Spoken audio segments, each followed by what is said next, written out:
And praise God. Alam niyo po, isang malaki pong encouragement sa amin na andito tayo tuwing Tuesday.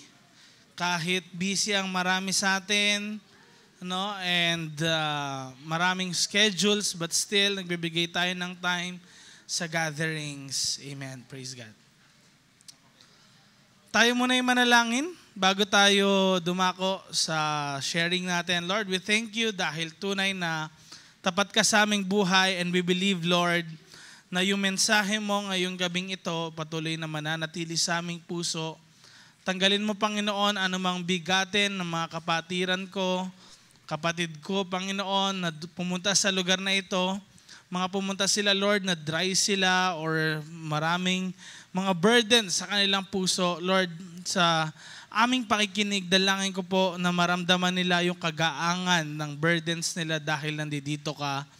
At Lord, any dryness na nararanasan nila, Lord, you are the living water. We believe, Lord, na kayo po yung mag-fulfill ng hearts at pangailangan ng bawat isa sa amin. In Jesus' name. Tayo magsabi ng Amen and Amen. Okay?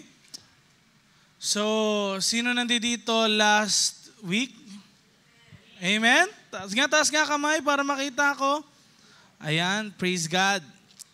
Okay, so tayo pa rin po ay nasa vision casting natin. Okay? And na pag-usapan natin last week, ang sinabi ng Proverbs chapter 29, verse 18. Ano yon? Where there is no vision, the people perish. Kaya ang mga tao discouraged, ang mga tao nanghihina, ang mga tao napapariwara dahil wala silang vision, walang nakikita, walang bagay na kung saan nakikita nila na purpose ng buhay nila. Now, our church po, ang vision ng church natin is a wider church. Amen? Next slide, please. May tao ba doon? Sa taas? Okay, hindi yan. Slide 40, ayan, okay? Okay, so a wider church. Ito po yung gusto ng Panginoon sa buhay ng bawat isa sa atin, na kung saan ang church natin hindi manatiling kokonte pero malaki, malawak, dahil ang plano ng Panginoon sa kanyang kaharian, hindi po iilan lang yung maliligtas, kung hindi, gusto niya nga ang buong mundo. Kaya the people o yung mga disciples niya, tinuruan niya, bago rin siya umakyat sa langit ng go and make disciples of all nations. So lahat ng bansa, lahat ng uri ng tao, walang pinipili kahit isa. And para mag-start ito sa ating buhay, kailangan natin ng wider culture. Sabihin nga natin, wider culture. And last week, napag-usapan natin yung W, it stands for worship. Hello, sabayan ako. Ayan, okay? Wider, okay, it stands for W, worship, and then we will create a culture of, next slide please, worship. Next slide. Sabi ko po sa chat dun sa number 47 na slide na tayo ngayon. Pakisundan na lang please. Okay? 47. Nasa na tayo ngayon? Ayan. Okay. So we will create a culture of worship. So ayusin natin din lahat tayo, yung personal natin, pananamit, pananalita, pamumuhay, dahil ang whole being natin is actually a worship to God. Yung ikaw mismo, gino-glorify mo si God sa kung ano yung ginagawa mo sa sarili mo at paano ka humaharap din sa Kanya. Okay? Now, gusto natin magkaroon ng worshiping generation sa panahon nito. Amen?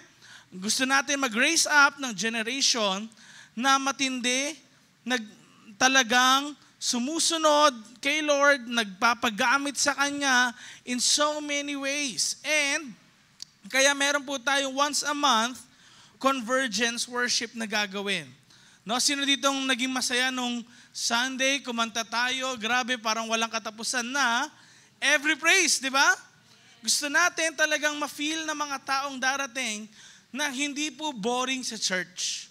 Sabi mo sa katabi mo, hindi boring sa church. Okay, and so mga kapatid, eto po, be involved ngayon sa pag-volunteer sa ministry. Ministry ng Praise and Worship Team, media team, dance team. Okay, kung meron kayong talents in one way or another sa mga ito, gusto nyo magamit doon, or kung wala naman at gusto nyo matuto, sabihin nyo po sa mga connect group leaders nyo tsaka sa primary leaders nyo, no? And then, sila po yung lumapit din sa mga leader nung ministries. Okay? Now, sa worship team, actually, wala pang nag-a-apply hanggang ngayon. Kokonti pa lang din, nasa daliri lang yung iilan na yon. Kaya after ng service, para di na kayo mahiya, Jewel, lapit na lang po kayo kay kay brother, tayo ka, Well, ayan. Lapit po kayo sa kanya, tapos magpalista kayo. Sabi niyo, Kuya Well, gusto ko pong maging part ako ng trainee ng worship team. Okay? Kasi yung iba sa inyo baka nahihiya, So, may training yan. Hindi po kayo i-assign kaagad, okay? Ayan. Now, last but not the least ay ang tithes and offerings. So, lahat tayo ngayon, dahil gusto natin ng malaking church, syempre, alangan namang basta na lang bumagsak yung church building na malaki, place na malaki sa atin at magagandang equipments, hindi naman ganon, Pero kailangan din magkaroon tayo ng share sa church. Kung saan ibigay din natin talaga yung para kay Lord, para rin makapagpatayo tayo ng malaking building. Sino nangangarap noon? Amen? At ganon din naman, makapag-support tayo ng mga pastors din natin. Itong paraan natin ng pagbibigay, hindi lang ito pagsusupport, pero ito rin po ay paraan natin ng pagbibigay sa Panginoon ng karapat-dapat na para sa Kanya. Kaya lahat po kayo na nandito ay actually kayo po yung foundation na ito na gagawin natin. Kumbaga, sa mga merong panimula na mga sila yung matatag na foundation sa mga next years to come. Dahil naniniwala tayo that God will multiply us. Hindi katulad ng foundation na ito, next slide, yung church natin. Okay? Hindi parang ganyan na foundation na kung saan hindi siya balanse. Kailangan lahat tayo ngayon magsasama-sama, hindi iilan lang, pero ito mismo, mga umaattend ngayong every Tuesday, tayo mismo yung magiging foundation sa mga thousands of people that will come in the church. And you know what? In the book of Matthew chapter 16 verse 18, si Lord nung kausap niya yung mga disciples, ang sabi niya, I tell you, you are Peter, and on this rock I will build my church. Kasi this time, tinatanong ni Lord, tinatanong ni Lord sa kanila, sino ba ako? Anong sabi ng mga tao sa akin? Sabi ng mga disciples, ikaw po, yung propeta, ikaw ganito, ganyan. Then sabi ni Peter, you are the Christ, the Savior, And ngayon, sabi ni Lord, I tell you, Peter, on this rock I will build my church, and the gates of hell shall not prevail against it. So, nilagay ko na po dyan, hindi talaga si Peter yung rock, katulad ng kiniklaim ng iba, hindi po nagsimula kay Peter yung church dahil ang binanggit niya po ay, I tell you, you are Peter, Petros, yun po yung pangalan niya, And sa Greek, ito yung ginamit na terminology. And on this rock ay Petra naman. Now, yung Petros, ang meaning nun ay rock or individual stone. So, nag-iisang maliit na rock or basta, individual stone. Anything na stone, malaki man o maliit, isa lang yan. Okay? And then, ngayon, ang sabi naman ni Jesus ay Petra. Upon and on this rock, Petra. Okay, pag sinabing Petra, actually kung kanina Petros, panlalaki, ngayon medyo feminine na. Okay? So, yung feminine na to, Petra, actually it means bedrock. Pag sinabing bedrock, tumutukoy ito sa large rock formation. Hindi lang siya isang rock, pero contrast ito sa individual stones. So, maramihan ito na rocks. Hindi isa lang yung foundation ng church kung hindi sa maraming mga mananampalataya. Now, tignan niyo po yung focus nito, ang nakalagay dyan, that this is a suitable, solid foundation. Yung Petras ginagamit kapag magtatayo ng foundation. Now, of course, ginagamit din po yan kahit sa kapanahunan natin ngayon. Siguro alam ni Gian to kasi civil engineer to, no? Kinakabahan na yan ngayon, baka tawagin ako, no? Pero parang ganito yan. Next slide, pakita natin, okay? So, kung maglalagay ng foundation, lalagyan muna nila ng mga bato kasi para pumantay, para hindi rin gumuho yung isang building na itatayo nila. Okay? And actually, yan, next slide, pakita natin, next slide, parang ganyan. Okay? So yung tinatawag din daw yan ng iba, may rubble soiling kasi parang matibay yung magiging solid talaga yung foundation. Hindi yung pag nabasa, diba? Bababa, ganyan. Kung hindi talagang magkakasama sila, no, na merong rock formation na hindi basta-basta matitibag. Now, sa ancient Israel, next slide, actually, na-discover din nila yan. Nung una pang panahon pala, panahon ni na Jesus, talagang yung ginagawa na yan ng mga solid formation sa pagtatayo ng city, sa pagtatayo ng, kasi nung una pong panahon, nangyayari, pag may city, then nagiba, gagawin nila, magtatayo sila ng city sa ibabaw din ng city na yon. So anong gagawin nila? Lahat ng rocks, ifo-form nila, pagsasama-samahin nila, tapos lalagay sa taas. Kaya, yung sinabi ni Jesus na a city on a hill cannot be hidden, kasi yung mga city at that time, sa dinami-dami na ng panahon, pag magtatayo ulit ng city, on top of another city. So, marami ng rock formation na nangyari. Na ang ginagawa natin ngayon, kung gusto natin talaga mag-increase ang church, and we want to build a larger city or a larger church, kailangan merong another foundation. Amen? And kailangan, ang bawat isa sa atin willing, katulad ng mga rocks na ito, na kapag sila pinagsama-sama, talagang magiging new foundation sila ng malaking city na ito. And in this case, we want to build a huge church, a wider church. Amen? Na hindi lang pang ilang panahon lang, pero pang matagalan. Amen? Next slide. So, ang next po na pag-uusapan natin ngayong gabing ito is all about integration. Worship, and then next, letter I, integration. Now, integration, mga kapatid, pag sinabing integration, merong combination. Kung paano yung kanina, ang solid rock formation, hindi po yan isang bato lang na malaki. Kung hindi, it's made up of, nakalagay kanina, many rocks. Okay? Petra.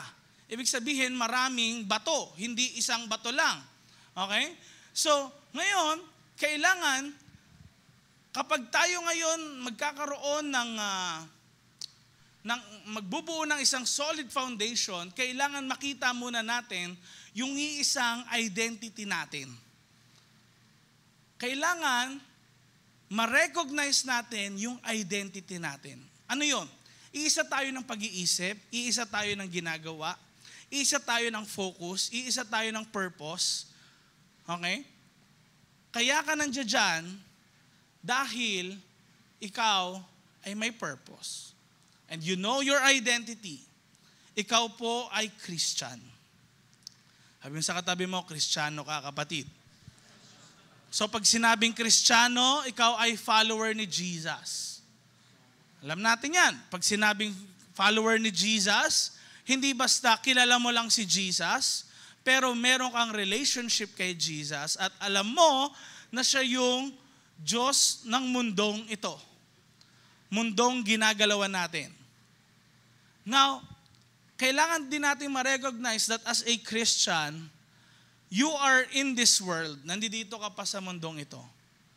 Pero you are not of this world. Kaya actually, in the New Testament, one of the epistle, tinawag na aliens tayo. Wala pang next slide, okay? Tinawag na aliens tayo. Okay? And, ang bawat isa sa atin, ngayon, bilang Kristiyano, naka-integrate po tayo sa mundo. In one way or another, talagang nandito talaga tayo, hindi ka pa kinukuha ni Lord. Not unless, tanong mo katabi mo, gusto mo na bang mauna? Okay? Okay? Pero kumikilos tayo, gumagalaw tayo, nandito pa tayo sa mundo. Lahat ng ginagalawan natin, actually, most of it, talagang puro makamundo yan. Wala talaga, no? Pero kailangan lahat ng gagawin natin, in a sense, mag-glorify si Lord. Kaya ni-remind ni Paul, yung mga taga-Corinth, sabi niya, whatever you eat or drink or whatever you do, anong sabi? Do all to the glory of God. Kahit anong ginagawa mo, nagtatrabaho ka, kumakain ka, kahit ano pa yan, gawin mo na nakaka-glorify kay Lord. Kaya just imagine kung ang isang bata, hindi tinuruan na may Diyos na nakakakita sa kanyang ginagawa, ano pong mangyayari? Naalala ko po, nung bata ako, sabi nina Pastora Isabel, anak, huwag ka magtatapon ng basura sa kung saan-saan. Magagalit si Lord sa iyo. Alam niyo po, nung yun, alam ko, magalit si Lord sa akin, wala man nakakakita sa akin, pero ang Diyos nakakakita sa akin. Kaya nangyayari, puro basura yung bag ko nun. No? Puro mga balat ng candy nandoon, o kaya nandito sa bulsa ko, ganyan, Nangyayari, bakit? Kasi alam ko, meron takot sa akin na, hindi, kailangan ayusin ko yung pamumuhay ko kasi magalit si Lord sa akin. But nung lumaki-laki ako ngayon, at sumobra nga yung laki, okay? Sabi ngayon, nakalagay, do all for the glory of God. Ngayon pala, kahit din kumakain ka, kailangan nag-glorify ko si Lord sa pagkain ko pala, sa iniinom ko rin. Kailangan nag-glorify siya. Naaayos ngayon yung pag-inom mo. Nag-glorify ba siya kung iinom ka ng lason? Nag-glorify ba siya kung maglalasing ka? Tagay hanggang mamatay? Nag-glorify ba si Lord kung, di ba, nakukuha ba natin, okay?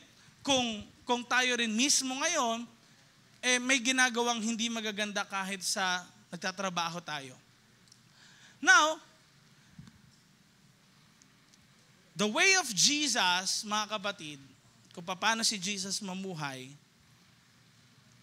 ito, subukan natin. Talagang maka-influence si Jesus sa buhay ng bawat isa sa atin. Lahat po tayo may imperfections. Ako po meron, kahit sina Bishop, Pastora Isabel, o si Rev, meron tayo lahat Wala naman talagang super perfect, Pero tinatry natin, amen, to improve always. Kaya sa lahat ng area ng life natin, kailangan yung influence ni Jesus, yung teachings ni Jesus, kahalo doon. Tandaan niyo po, si Jesus, though He is God, alam niyo po, He became a human being 100%. Hindi niya nga ginamit yung pagka-Diyos niya in any way, pero kung titignan natin maigi, siya po ay nagtrabaho rin. Siya ay nag-aral. No? siya ay nakikipag-usap sa mga tao. Tinry niya ring aralin kung ano yung lingwahe ng mga Jews at that time. Aramaic sila, no? Tinry niya lahat yun gawin. Now, sa lahat ng area ng life niya, kaya ang Father talagang nalugod kay Jesus dahil sa lahat ng area ng life niya, nasusunod yung kalooban ni Lord. And yung ginagawa niya mismo, kasama talaga ang Diyos sa lahat ng yun. Nag-glorify si God sa lahat ng ginagawa niya. Kaya tingnan niyo po na hindi yun nag-glorify si Lord kapag pastor ka lang. Imagine niyo si Jesus, hindi naman ho siya pagka kagad, pastor kagad, di ba? Ano naging trabaho niya nga? Siya ay carpenter or builder at that time. So, kahit ano palang trabaho mo, kailangan nag-glorify talaga si God sa buhay mo. And that is what Jesus did sa kanyang buhay. Now, next slide. Oops, next slide pa ulit. Next slide. Ayun. Okay? So, anong sabi sa Colossians chapter 3, verse 23 to 24 naman? Si Paul, kahit sa mga taga-Colossae, nagsabi ng ganito, whatever you do, work heartily as for the Lord and not for men. Kasi yung quality ng ginagawa natin, nakadepende kung kanino mo, para kanino mo ginagawa. Have you heard someone, ay, kay ganito naman yan okay lang kahit putyo-putyo na yung ginawa ko. Pero paano kapag dun sa importanteng tao para sa'yo, yung ginagawa mo? The best pa rin ba yung gagawin mo? O hindi? Now, sinasabi dito ngayon ni Paul, work as for the Lord and not for men. Dahil bakit? Kumikilos tayo pa rin sa mundong ito, may work tayo, pero hindi mo to ginagawa for men, na kapag merong hindi sila naging okay sa paningin mo, nag-iiba na rin yung paraan o yung impact ng ginagawa mo, yung intensity ng ginagawa mo para sa kanila. Kaya knowing that from the Lord, you will receive the inheritance as your reward. Sabay-sabay natin itong basahin. You are serving the Lord Christ. Kailangan natin pong makita yon na as we live and have our being sa mundong ito, hindi nyo po pinaglilingkuran kami, yung leader nyo, yung mga magulang nyo, pero you are serving the Lord.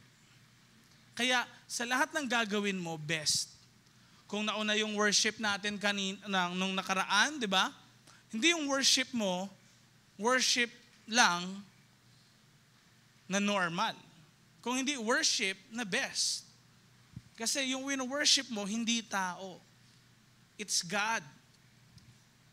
Kaya we must understand ngayon mga kapatid that there is no division. Wala pong dichotomy or paghihiwalay. Saan? Sa secular at spiritual talaga. Ito po example. Sino sa inyo na guilty na nagpahinga ka, wala kang ginawa the whole day? Parang wala kang nagawang spiritual thing. Example, hindi ka nakapagbasa ng Bible noon, hindi ka nakapag-pray, or hindi ka nakapag-connect group, kasi gusto mo lang talaga mag-rest. Sometimes, nagigilty naman tayo on that side. Kasi, iniisip natin, hindi naging spiritual yung living natin. Of course, meron niyang pros and cons, no?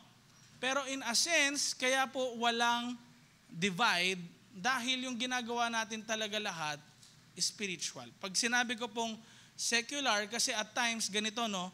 Monday to Friday, 8 to 5, hindi ka muna spiritual. Wala munang prayer sa work kasi work yun Tapos, di ba? Parang, okay, pag may nag-joke ng green joke, makiki-joke ka na rin. Wala naman sila akala natin may divide. Tandaan natin, nasa mundo ka, hindi ka Christian manager. Walang ganun. Walang Christian employee. Walang Christian CEO. Meron lang, Christian lang talaga. Kasi bakit? Nakikita yon kahit nasa work ka, kahit nasa church ka, iisa.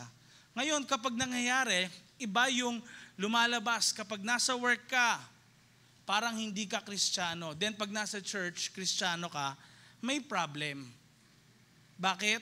Kasi yun talaga yung kind na spirituality na meron ka. Dahil bakit? Yun yung spirituality na baka hindi talaga pure. Nakatulad sinasabi ni James, sa isang tubig, kailangan hindi naman kalahati madumi yung lumalabas at kalahati malinis. Kaya makikita natin ngayon, everything is spiritual talaga.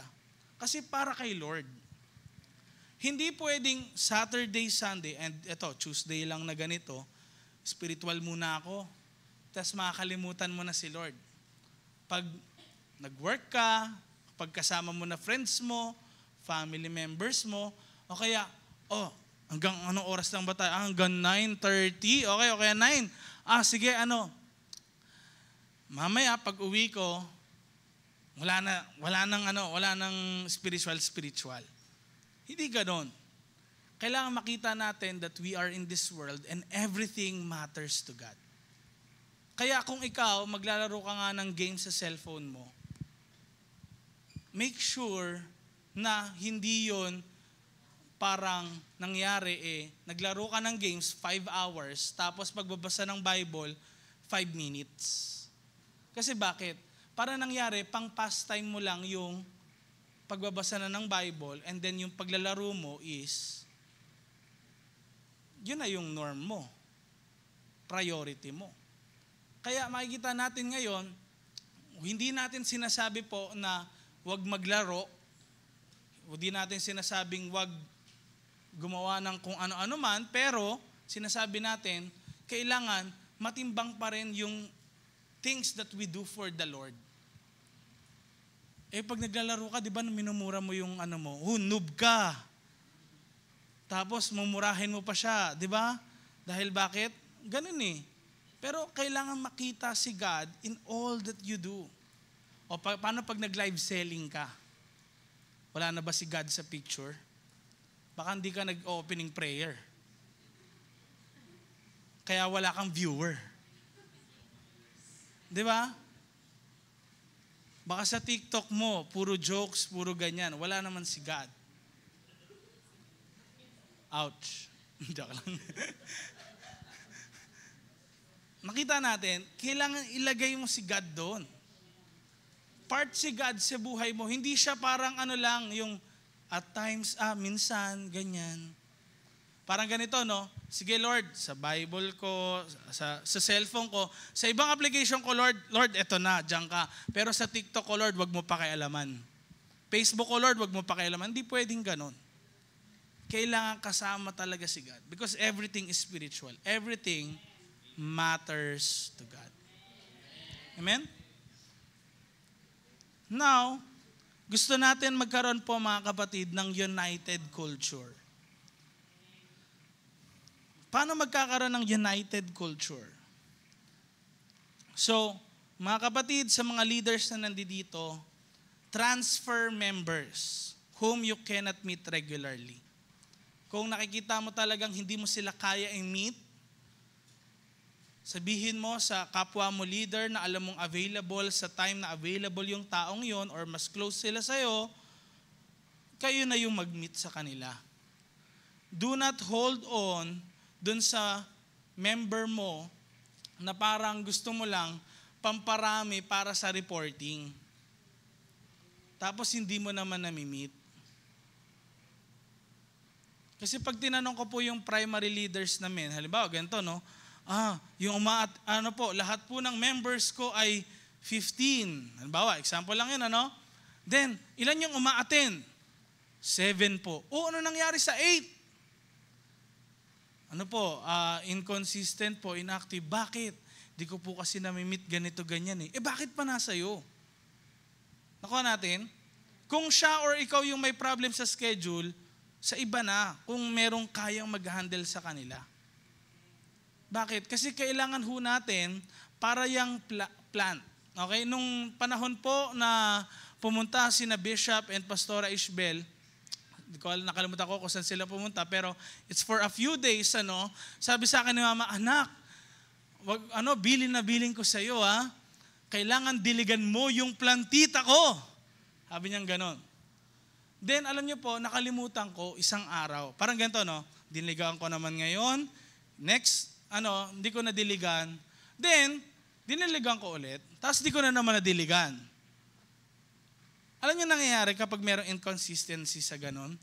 Pagdating ni na Mama, sabi niya sa akin, anak, di mo nadiligan, Sabi ko, diniligan ko. Pero sa totoo lang, alam ko, inconsistent ako doon sa pagdilig ko. Nangyari, alam niyo po, natutuyo yung dahon. The same thing then with your members and with us. Kung hindi consistent nga yung pag-feed din sa isang tao, it's because of it. Dahil hindi sila consistently naalagaan. Katulad na lang din ng goldfish ni Bishop. Pag hindi niyo yun napakain sa loob ng isang araw, patay na sila, lulutang na lang silang ganun. So, meaning to say, wag mo i-treasure yung mga taong yan kasi si Lord yung magbibigay sa iyo ng mga bago pa. Kasi lahat yan kay Lord. Okay? Tapos na ang panahon na puro member ko yan. Hindi mo yan member. Member ni Lord yan. Amen? Kaya, wag po kayong parang kayo, minsan nadi-discourage, nabawasan na naman ako pag sa reporting, Hindi, kasi si Lord yung magdadagdag talaga doon. Sa mga taong capable na mag-alaga, sila yung sa kanila mo ibigay. Kasi nakikita ni Lord din una sa lahat yung humility mo. Na, hindi ko kaya. Kasi meron sa atin, di ba, parang ayaw mo lang ma-lose face na, hindi, kaya ko to kahit hindi naman. Tapos na yun. Amen? Gusto natin ngayon magkaroon talaga ng unity sa buong church. Kaya huwag kayong magdalawang isip. Kung meron nang naungusap sa inyo, kailangan ko talaga itong kasi di ko talaga siya nami-meet regularly. Then gawin mo. Di ba? Okay, next. Wala na pong dichotomy sa ministries inside ng church at outside ng church or division. Ano ibig sabihin nun? So ito po ay magiging policy ngayon sa lahat ng involved sa ministry at leadership position na kung saan lahat ng merong worker sa church man yan or may ginagawa sa church, required po ngayon na magkaroon ng minimum na 2 disciple. Alam niyo po, nagulat po ako kasi bakit sa atin binababa pa natin yan na kailangan may isa ka. Pero sa ibang church, ba't naman nagagawa nila na ganun? And yung marami pang may disciple na nagagawa nilang yon, doon pa sila sa province. Samantalang tayo di ba? Andito tayo ngayon sa city, Sila nagagawa nila doon, and that's malalayo pa pag pinupuntahan yung mga tao. Then dito, isang sakay lang. Di ba? Tignan natin pwedeng siguro, ang kulang lang natin with them, kaya rin hindi tayo willing na mag-take ng sacrifices dahil sa commitment na meron tayo, level of commitment na meron tayo. Now, walang dichotomy dahil bakit? Yung totoong ministry nga natin, hindi po worship team, hindi media team, kung hindi winning souls talaga in making disciples. Kaya, pag nakita niyo po, Acts chapter 6, si Stephen, Though siya mismo nagfi-feed sa mga widows, nagpapakain, nagluluto, nagsiserve, pero siya rin po ay may ibang trabaho. Ano yun? Nagpipreach siya. Pupunta siya sa synagogue, nagpipreach siya sa mga tao. May iba siyang trabaho rin. Hindi yung trabaho, puro nandito lang sa loob ng church. Nasa labas din talaga. Yun ang main. Amen?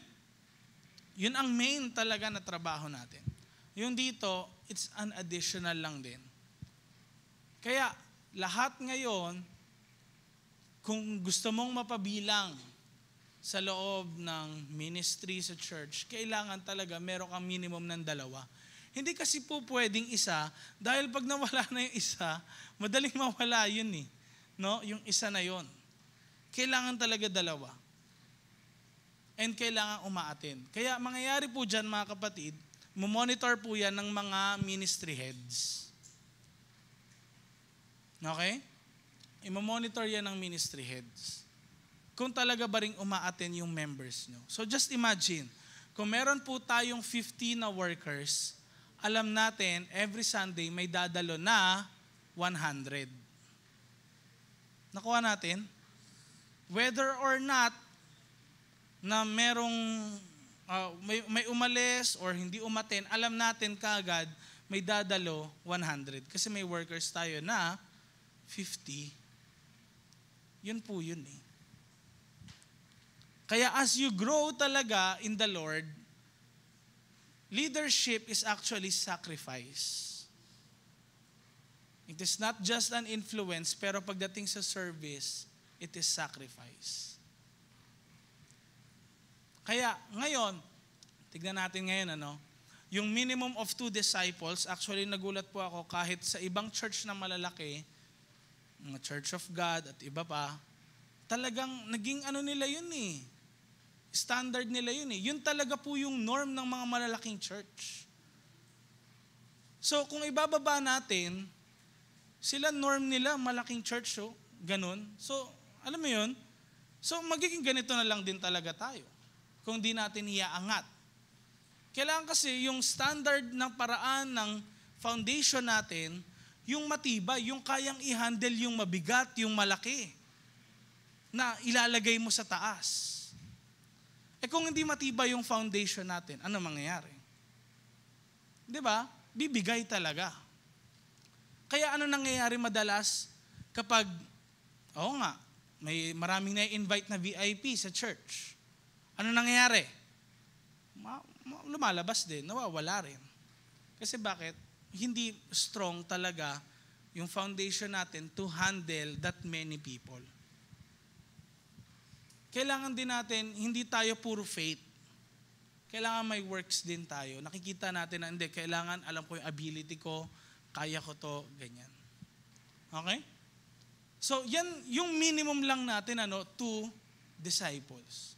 Hindi namin kayo nililimitahan, of course. Pero yan yung minimum natin. Magkaroon tayo ng 2 disciples. Kapag halimbawa ganito, hindi naging consistent, yun na yung isa mo, hindi ka talaga ma-assign sa function mo. Kailangan, para ma-assign ka, 2 minimum. Amen?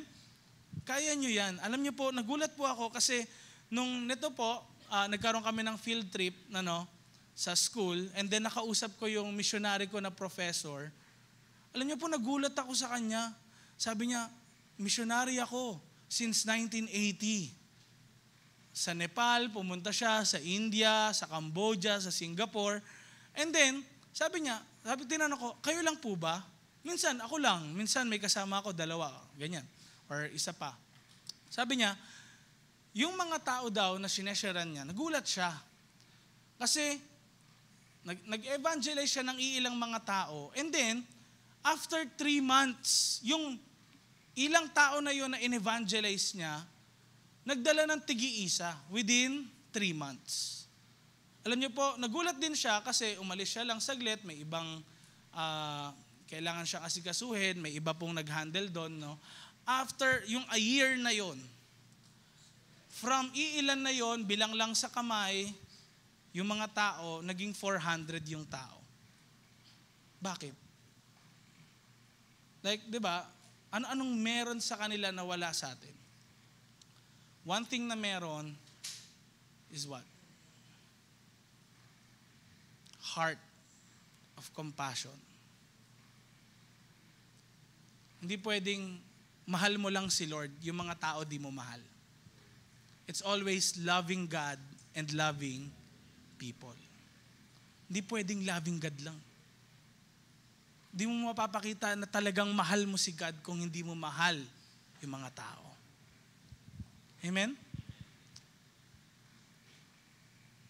Okay lang ba kayo? Gisingin mo mga katabi mo, uy, gising. May pikit na yung iba sa inyo eh. Okay? Next. Integration. So we want to have po, mga kapatid, a prayerful church. Kaya, kung mapapansin nyo po, di ba, bakit marami nagsabi, bakit ganon? Bakit pinaghalo natin yung prayer meeting, tsaka yung yung midweek? Bakit naman ganyan? Kasi po, we want to make way talaga na hindi lang po sa loob ng church gagawin yung prayer meeting. Kundi saan pa? Isasama natin yung prayer meeting sa mga connect group.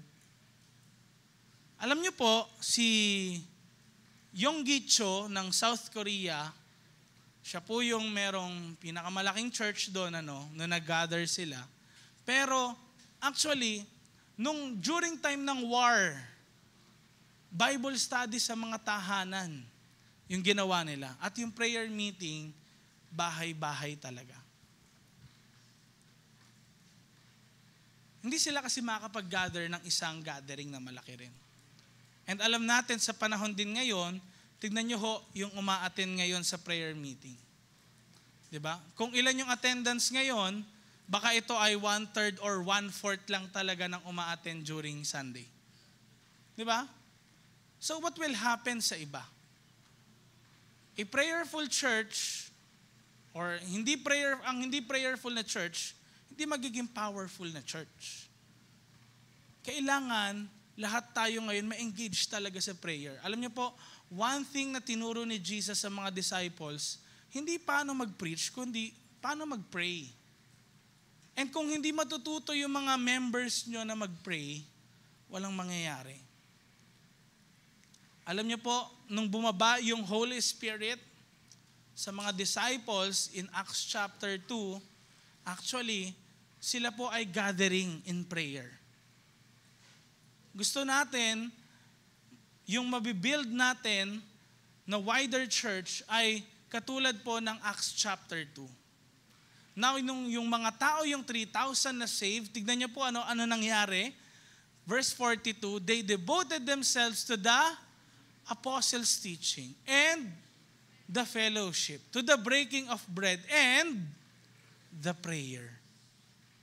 So makikita natin, hindi lang sila basta nakinig ng teaching, nakinig ng preaching, sumama sa mga fellowship, sa mga kainan, hindi lang dun. Kung di daw nangyari, tinevote din nila yung sarili nila sa panalangin. So baka masabi nyo, ang awkward naman po kasi after ng ganito-ganyan, ng connect group namin, magpe-pray po ba? Sabi ko, hindi awkward yun. Kasi bakit? After nung connect group nyo, pwede mo namang sabihin na kahit for 5 minutes, pag-pray naman natin yung service natin sa linggo, okay lang ba? Kahit ako muna mag-lead. Then pag-pray kayo, di ba? O kaya, dadalo ba yung member mo sa linggo? Tara pag-pray natin sila. Nakuha nyo? Kasi bakit? Kung hindi natin culture to, at nagkaroon ng, let's say for example, may gera sa Philippines. Alam nyo naman, di ba yung nangyayari sa Hindi natin alam anytime eh. Pero kung magkaroon ng gera sa Philippines, mga kapatid, walang prayer meeting dito sa church, paano na? Paano na?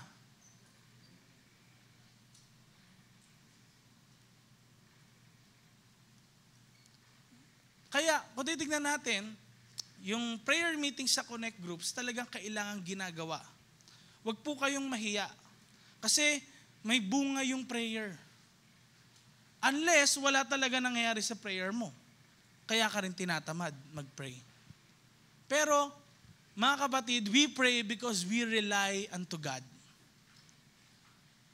Alam niyo po, maraming nagsasabi, ay, kaya ako di nakapunta ng prayer meeting kasi ganito, ganyan. Ay, busy ako ganito. Ay, maraming ginagawa. Ay, ganito ko. Alam niyo po, ang daming dahilan madalas eh. Pero, baka kaya ayaw mo sumama sa prayer meeting or kaya ayaw mo mag-pray. Baka di mo na kailangan si Lord para sa'yo. Para sa'yo, kaya mo na siguro makasurvive kahit wala yung guidance niya.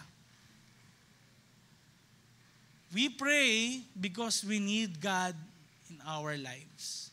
We need God in this church. Amen?